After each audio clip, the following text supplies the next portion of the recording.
e mais uma vez bem-vindos ao nosso canal. O relato do Evangelho de hoje, do capítulo 10 de Marcos, vai se passar ao longo do caminho. Ou seja, trata-se de um relato de discipulado, de seguimento. Marcos diz que um homem, Mateus vai dizer que é um jovem, Lucas vai dizer que é um homem de posição. Mas enfim, este homem se aproxima de Jesus e vai fazer uma pergunta essencial. Bom mestre, o que eu devo fazer para ganhar a vida eterna? A resposta de Jesus coloca ênfase tanto na bondade de Deus, ou só o único Deus é bom, mas também em seus mandamentos. O problema vai girar então ao redor do zelo moral, do agir humano. O verbo fazer, o que eu devo fazer, coloca o comportamento como exigência da religião. Mas tem algo que falta no relacionamento com Deus. Aliás, não pode ser só isso, cumprimento de mandamentos. A provocação de Jesus aqui é passar da confiança na retidão moral para o propósito da vida, que é conhecer a Deus. É passar da concepção que eu sou bom porque guardo mandamentos à concepção de que Deus é bom.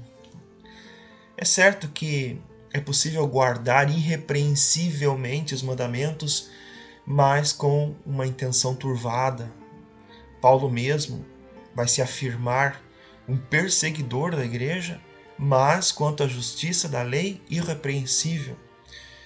Os rabinos já tinham essa convicção de que existiam pessoas que guardavam toda a lei de Moisés de A a Z. Mas o homem do relato não é um hipócrita, talvez nem mesmo arrogante, só imaturo. O texto diz que Jesus o olhou com amor. E Jesus não olha para a hipocrisia com amor. O verbo grego aqui diz que Jesus olha com intenção. Ele examina dentro, ele escrutina essa pessoa e depois manifesta então o seu amor. Jesus não contesta a afirmação de que ele cumpre tudo desde a juventude, mas ainda falta algo. No episódio imediatamente anterior, para as crianças que vinham até Jesus, não faltava nada. Delas é o reino de Deus. Mas este que possui tudo, ainda falta alguma coisa. Vender tudo, então, é tornar-se vulnerável como uma criança. Aí sim ele vai ter tudo. A aderência simplesmente à lei moral, e às vezes essa aderência ela é rigorosa ou rigorista, rubricista até. Essa aderência não substitui o seguimento de Jesus. Outras demandas, então, elas nesse sentido ficam reduzidas e até mesmo inúteis ou perigosas. O essencial é o seguimento de Jesus. A questão sobre a lei, então, se converte numa questão sobre o relacionamento com Jesus. Obediência à lei que não leva ao seguimento de Jesus se torna inútil.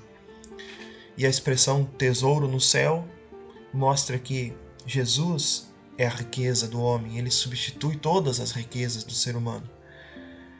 A sequência do texto diz que aquele homem foi embora triste, sombrio.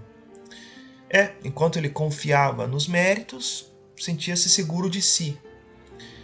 A palavra, portanto, vai chamar para fora desse ambiente seguro, como já no início do Evangelho, o chamamento dos primeiros discípulos.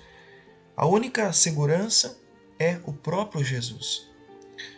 Com respeito à riqueza e à pobreza, se por um lado, lá no Antigo Testamento, a riqueza é vista como um sinal da bênção e, consequentemente, a pobreza como uma grande aflição, já no Antigo Testamento se luta pela causa dos marginalizados, órfãos, estrangeiros, viúvas, e hoje a gente poderia acrescentar tantas outras classes de pobreza que a gente observa.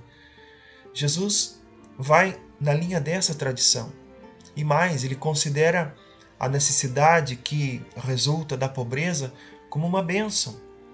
A pobreza nesse sentido, remove aquela satisfação consigo mesmo e orgulho, que são obstáculos que impedem a fé e a obediência. O homem foi embora sombrio, mas o problema é também considerado em relação àqueles que seguem Jesus, os discípulos, porque agora Jesus olha ao redor, quase que para verificar se esses discípulos também vão seguir este homem. É mais fácil um camelo passar pelo fundo da agulha.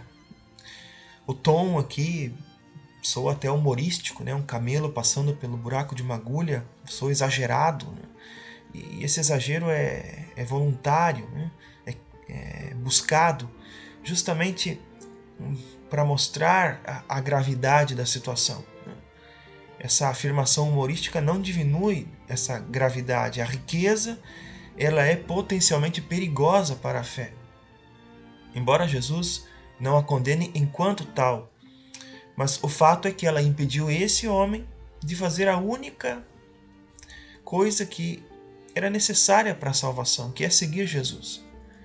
Qualquer forma de riqueza, então, não só a riqueza material, ela se torna igualmente nociva. Ou seja, tudo que leva um discípulo a esquecer-se da pobreza e a não se assemelhar às crianças é um camelo no fundo da agulha. Enfim, a reação, o questionamento dos discípulos é baseada igualmente naquilo que eles não têm. Quem pode ser salvo, então? Eles vão perguntar. Esse déficit, ele se torna, na verdade, benéfico, né? No final das contas, quando ele leva a afastar-se da confiança nas próprias capacidades, para confiar somente no Senhor. Essa pergunta fundamental que retorna agora, ela revela ao mesmo tempo a futilidade dos esforços humanos diante de Deus. Da mesma forma como antes, lá no capítulo 9, era impossível para aquele pai do menino epilético curar o filho, e naquela ocasião Jesus afirma que para Deus nada é impossível. Agora então, Jesus afirma que para Deus todas as coisas são possíveis. Da mesma forma como o próprio Jesus deverá lançar-se nessa suficiência exclusiva de Deus lá no Getsêmani, dizendo: Pai, para ti tudo é possível. Deve ficar claro, portanto, que para o discípulo a própria deficiência se torna abertura para o potencial de Deus. É Deus que realiza tudo no íntimo do discípulo. Deus já provê aquilo que ele ordena. Isso é o que se chama de graça. Uma boa semana de discipulado para todos nós. Paz e bem.